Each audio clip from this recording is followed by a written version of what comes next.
The Go-Giver, a little story about a powerful business idea by Bob Burg and John David Mann. 14. The Go-Giver. The young woman emerged from the parking garage, blinking in the bright August sunlight. "You'll do fine, Claire," she murmured to herself for the third time that morning. She'd been communicating with this company for a few weeks now, but it had been all by phone and email. Today she was going to meet the man himself. "You'll do fine," she repeated and headed down the block.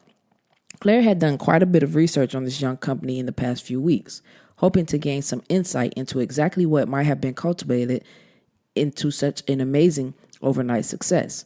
It was not quite a year since one of the company's founders had had the good fortune to land a huge contract that launched the business she was about to visit into its stratospheric rise. One of those sweetheart deals that come along once in a lifetime, if then, was how one magazine article had described it.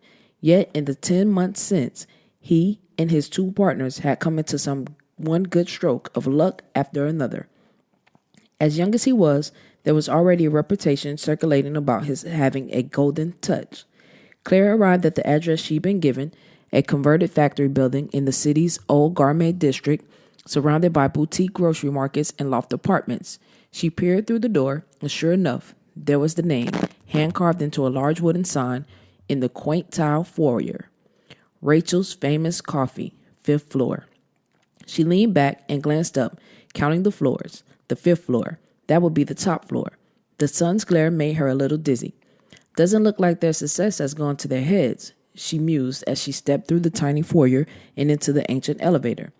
The receptionist at Rachel's Famous Coffee greeted Claire with a warm smile and directed her down a long hall to a door bearing the single word brainstorming.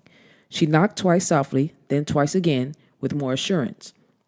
The door swung open as she heard a man's voice exclaim, "Come in." A beaming, speculated, rounded-faced man in his late 30s ushered her into the spacious conference room as he shook her hand. "You must be Claire," said the man. "I'm Hanson, Neil Hanson. It's good to meet you. My partners and I appreciate all the hard work you've put into your proposal." Claire nearly gasped. The huge polished hardwood conference table in the center of the room was covered with an elaborate scale model of what looked like a tiny mountainside settlement. On the outskirts of the village, a bank of wind-powered turbines drove a nearly invisible irrigation system that snaked through a series of tiered fields. The designer and Claire marveled at the simplicity and efficiency of the whole thing. It was stunning. "Thank you very much, Mr. Hanson." Claire glanced up at the wall on the other side of the table and saw that it was covered with breathtakingly beautiful photographs, all of them black and white shots of children of varying ages and moods of dress. The man followed her gaze and smiled warmingly. "Amazing, aren't they? There's no force more powerful than the trust in a child's face." He walked around the table with Claire as she took in photo after photo. "Many of them are the children of our partners in the different regions where we do business. Rachel took all these herself on her last trip," he added. "She'd be here to meet you too, but she's out of the country right now, back in Central America, nailing down some key connections for a big project we're launching later in the fall. A big project. I'm talking seriously huge. But hey, you're here to see my other partner anyways, yes?" Claire nodded. "Why don't you go ahead in?" said Neil Hanson, gesturing to a connecting door to the next office. "He's expecting you." "Claire, welcome. Thanks for taking the time to see me," said the third founding partner of Rachel's Famous Coffee. "It's an honor, sir," Claire replied as she wondered, why is he thanking me? "Please, call me Joe. If you say sir, I won't know who you're talking to." Claire smiled. Despite her nervousness, something about the man's voice had put her curiously at ease. "All right, Joe." "Thank you," said Joe. He showed her to a chair, then took a seat himself. "Claire, I want you to know that we all genuinely appreciated your proposal. It's obvious you put a great deal into it."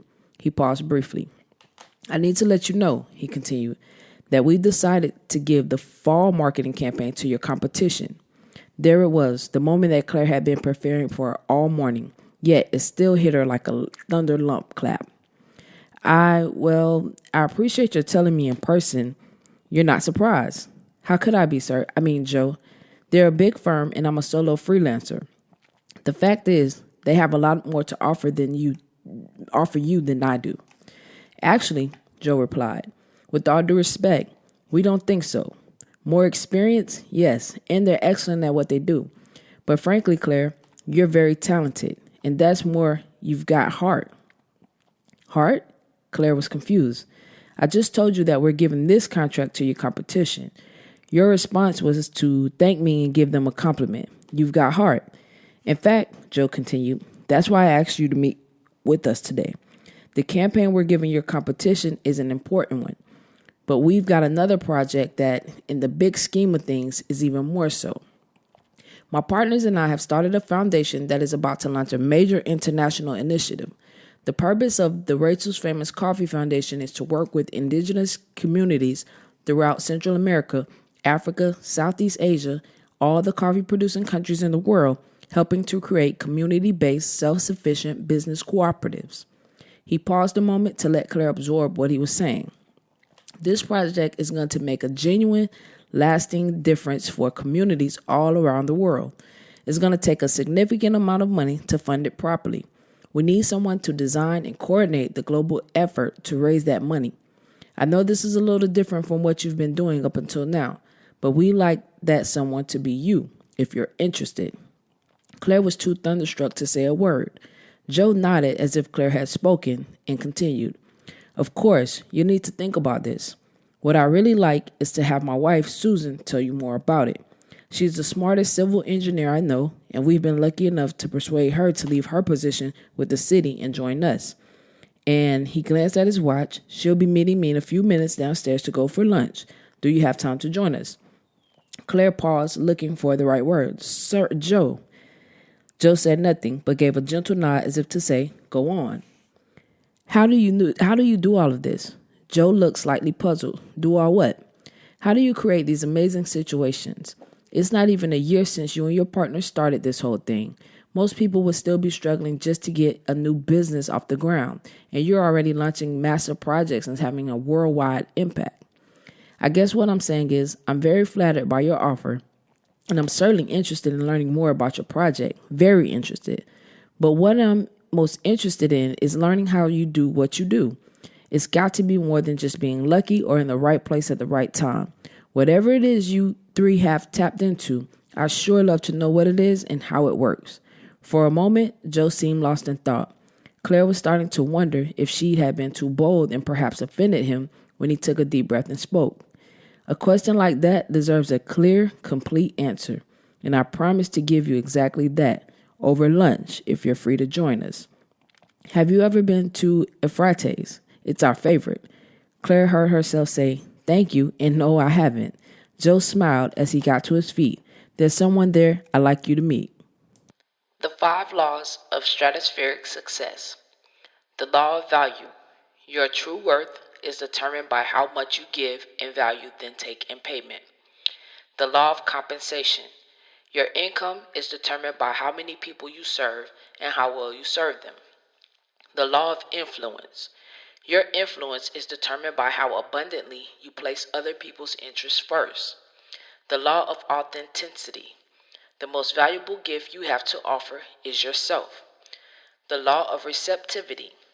The key to effective giving is to stay open to receiving.